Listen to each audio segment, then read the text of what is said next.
Waktu Tuhan pasti yang terbaik, walau kadang tak mudah. Dalam nama Bapa dan Putra dan Roh Kudus. Amin.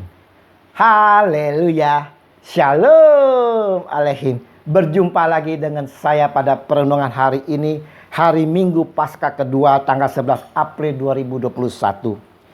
Hiduplah selalu dalam berkemenangan. Bacaan-bacaan liturgi hari ini diambil dari bacaan pertama Kisah Para Rasul 4 ayat 32 sampai dengan 35. Bacaan kedua 1 Yohanes 5 ayat 1 sampai dengan 6. Dan Injil Yohanes 20 ayat 19 sampai dengan 31. Saudara-saudaraku yang terkasih, kita semua pasti mau hidup di dalam kemenangan. Di dalam pertandingan, perlombaan, kita selalu mengejar akan kemenangan. Di dalam segala segi tanpa kecuali saudara-saudara, kemenangan menjadi prioritas kita. Sebagai anak-anak Tuhan pun, kita selalu mengejar hidup kerohanian kita agar dapat dalam kemenangan. Tapi kenyataannya saudara-saudaraku, rohani kita seringkali labil. Kadang menang, kadang kalah. Kadang maju, kadang mundur.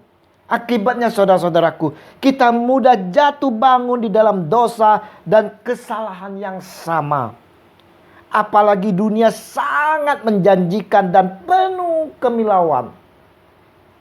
Seringkali saudara, kita gagal menjaga rohani kita oleh godaan-godaan dunia ini. Kita tidak fokus kepada Tuhan Yesus, tetapi kita fokus pada kepuasan kedagingan kita.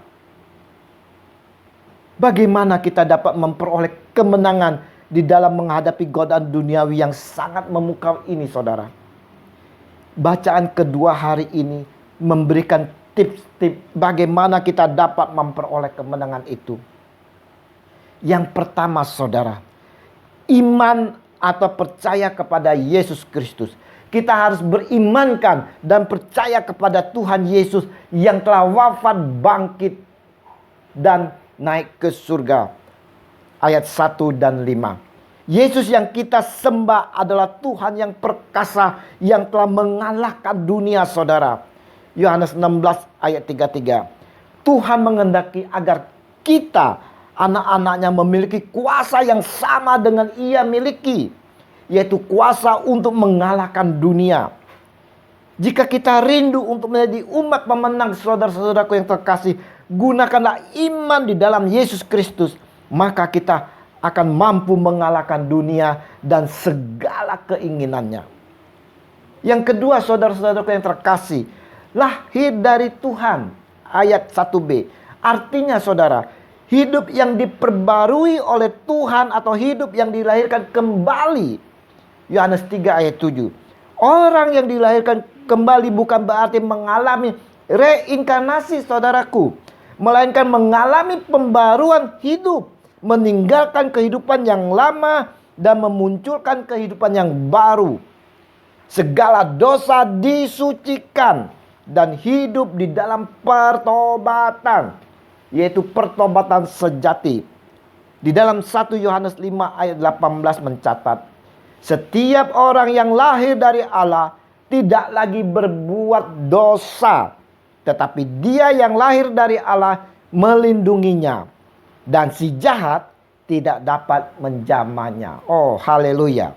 Yang ketiga, saudaraku yang terkasih, yaitu melakukan perintah-perintahnya.